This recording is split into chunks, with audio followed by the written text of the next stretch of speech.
Voilà pourquoi l'homme quittera son père et sa mère, il s'attachera à sa femme, et tous deux ne feront plus qu'un. À cause de cela, ils ne sont plus deux, mais un seul. Donc ce que Dieu a uni, que l'homme ne le sépare pas.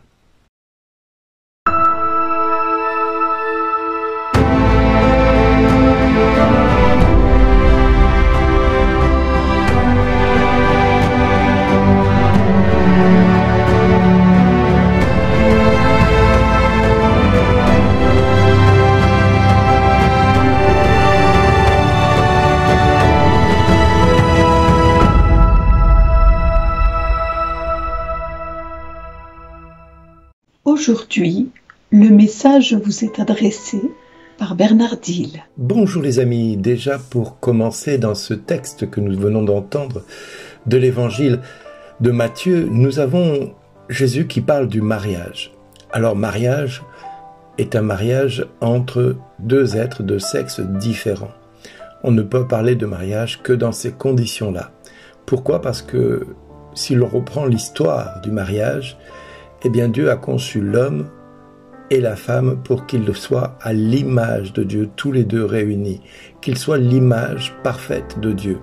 Et donc, on peut considérer qu'un homme qui va avec un autre homme ou une femme qui va avec une autre femme n'est pas l'image totale de Dieu lui-même. Il n'est que partiellement une présence de Dieu, mais pas la présence de Dieu totale. Pour que cela soit ainsi, il faut que ce soit un couple. Alors je voudrais corriger quelques notions du terme couple, qui vient du mot couple, qui veut dire copuler. Et donc on parle de copulation pour deux êtres de sexe différents en vue de concevoir la vie. Or, deux hommes ou deux femmes ne peuvent à eux seuls concevoir la vie. Alors peut-être avec des manipulations génétiques, on pourra peut-être le faire un jour, mais ce n'est pas à l'ordre du jour et ce n'est pas du tout dans le plan de Dieu initial. Donc quand on parle de couple, il faut vraiment avoir cette notion de copulation, copuler, en vue de concevoir la vie. Et tous deux ne font qu'une seule chair parce qu'en étant tous les deux accouplés, eh bien, ils sont l'image parfaite de Dieu capable de donner la vie. Et c'est parce qu'ils sont l'image parfaite de donner la vie qu'ils sont parfaitement la représentation de Dieu. Et c'est pour ça que le diable a voulu mettre le couple du mariage au sens propre du terme chrétien, c'est-à-dire deux êtres qui s'accouplent en vue de donner la vie, eh bien, de mettre deux hommes sous le terme couple, mariage, pour discréditer quelque part la notion que Dieu a voulu à l'origine, que tous deux ne feront qu'une seule chair, et que c'est dans cette présence-là que Dieu a voulu manifester la présence de sa complémentarité de la femme à l'homme et de l'homme à la femme. Le plan originel de Dieu, il est ainsi, et Jésus souligne 4 aspects pertinents pour lesquels seulement peuvent être unis par le mariage un homme et une femme. Au commencement, c'est le Créateur qui les fit hommes et femmes. C'est écrit textuellement. Jésus nous souligne et nous enseigne dans le plan divin le fait d'être masculin et féminin et qui ont un sens profond et très important. L'ignorer équivaut à ignorer ce que nous sommes. Du reste, dans la nature, toutes les cellules sont sexuées, homme ou femme. Voilà pourquoi l'homme quittera son père et sa mère. Il s'attachera à sa femme. C'est le deuxième aspect. Le plan de Dieu n'est donc pas que l'homme abandonne ses parents pour aller avec qui bon lui semble, mais bien avec une épouse. Le troisième point, c'est que à cause de cela, ils ne sont plus deux, mais qu'un seul. Cette union corporelle va au-delà de la courte union physique qui a lieu durant un acte conjugal. Il fait allusion à l'union véridique qui arrive lorsqu'un homme et une femme, à travers de leur amour, ils conçoivent une nouvelle vie, qui est le mariage perpétuel ou l'union de leur corps. Il est évident qu'un homme avec un autre homme ou qu'une femme avec une autre femme ne peut pas considérer un corps unique de cette façon. C'est bien dans la complémentarité de l'homme et de la femme qui fait que nous sommes à l'image de Dieu. Le quatrième point, c'est donc ce que Dieu a uni que l'homme ne le sépare pas. Dieu lui-même a uni au mariage l'homme et la femme, et dans la mesure où nous tenterons de séparer ce qu'il a uni, nous le ferons de notre propre chef et au coût de la société que celle-ci impose, c'est-à-dire avec les règles de la société, quitte à ce que cette société finissent par détruire même le produit de cette union, c'est-à-dire la vie des enfants, qui en sont le résultat et les conséquences de cet amour qui initialement était là présent. J'aime à dire qu'un couple qui se sépare est un couple qui a oublié pourquoi ils se sont unis. Un couple qui se sépare, c'est qu'il a mis l'accent plus sur ce qui les sépare que sur ce qui les réunit.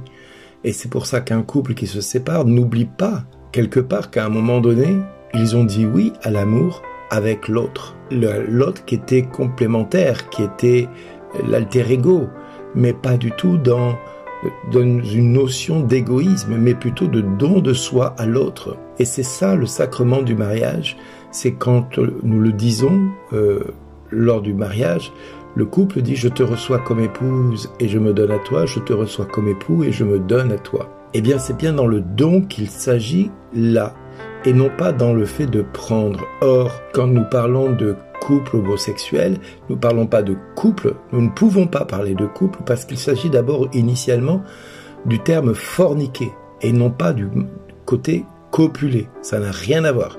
Dans l'histoire, le terme pour deux hommes ou pour deux femmes qui s'unissent, eh bien, on parle de fornication, alors que dans un couple qui s'unit entre hommes et femmes, on parle de copulation, c'est-à-dire dans le sens de donner la vie. Il est bien là la question de bien comprendre ce que Dieu veut nous dire et de remettre les choses, comme je dirais, l'église au milieu du village. Parce que c'est important de reprendre les choses à l'origine telles que Dieu les a conçues et non pas telles que l'homme veut les concevoir. Alors, cette vision totale de l'homme, ces questions reliées au mariage, eh bien c'est oublier ce que Jésus présente à tous ses interlocuteurs.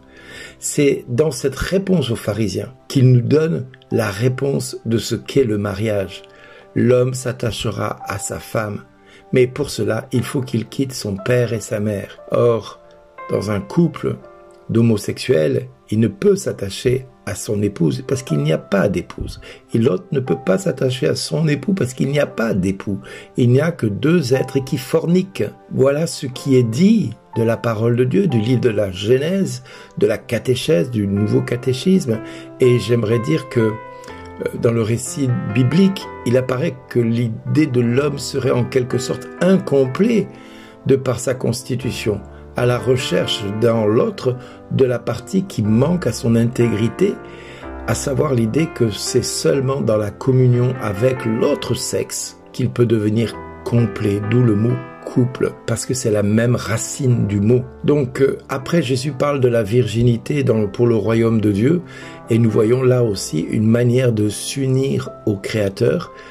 Quand un homme décide de faire vie commune avec Dieu, c'est Dieu qui fait cette partie de l'alter ego qui manque à l'homme, et pareillement pour la femme qui s'unit à Dieu, c'est Dieu qui fait la partie alter ego de ce qui manque à la femme, en devenant l'homme dont elle a besoin, en devenant l'époux dont elle a besoin. Eh bien, l'Église étant l'épouse, l'époux étant le Christ, vous voyez que même dans la constitution ecclésiale, il y a bien un époux et une épouse. Et nous ne pouvons pas faire fi de cette réalité-là. Et en ce qui concerne l'adultère, Jésus ne répond pas autre chose que c'était à cause de la dureté du cœur de l'homme que Moïse a été obligé d'appliquer cet acte de répudiation. Donc vous voyez bien que même dans l'acte initial de Dieu, il n'y a pas de possibilité d'adultère. Il n'y a rien de prévu de tel. C'est l'homme qui, pour correspondre à la société dans laquelle il était, il a mis en place un acte de divorce avant la répudiation. Eh bien voilà, nous savons aujourd'hui pourquoi l'adultère a pris son pas sur la chair. C'est parce qu'ils ont oublié que tous deux ne font plus qu'une seule chair et que ce que Dieu a uni, que l'homme ne le sépare pas. Alors dans toutes ces règles, il y a bien toujours des exceptions, parce que la dureté de l'homme est là, le cœur de l'homme est là. Et bien évidemment, je ne dirais pas pour celles et ceux qui ont vécu des traumatismes par des hommes ou des femmes manipulatrices, perverses, et qui ont usé de leur influence pour détruire la vie de l'autre, et que des fois pour sauver sa vie, il est important de se séparer, non pas pour aller avec une autre personne, mais pour essayer de trouver la vie et de la vie en abondance avec Dieu. C'est là où Dieu nous dit, celui qui se sépare de son épouse ou de son époux pour des questions de survie, eh bien moi je pense que Dieu d'abord nous demande d'être compréhensif et attentif à leurs souffrances pour ne pas tomber dans le piège du jugement et de la condamnation inutilement. Il est important de comprendre que ceux qui sont pervers, vont tout faire pour détruire la vie de l'autre parce que leur but, ce n'est pas d'aimer, mais c'est de prendre tout ce qu'ils peuvent sur l'autre, y compris le pouvoir sur la vie de l'autre. C'est y compris de détruire l'autre pour exister. Donc il est important que celui qui est martyrisé, maltraité, violenté, prenne des distances avec celui qui les met en danger ou celle qui les met en danger, parce que dans les deux sens ça existe, il ne faut pas se voiler la face.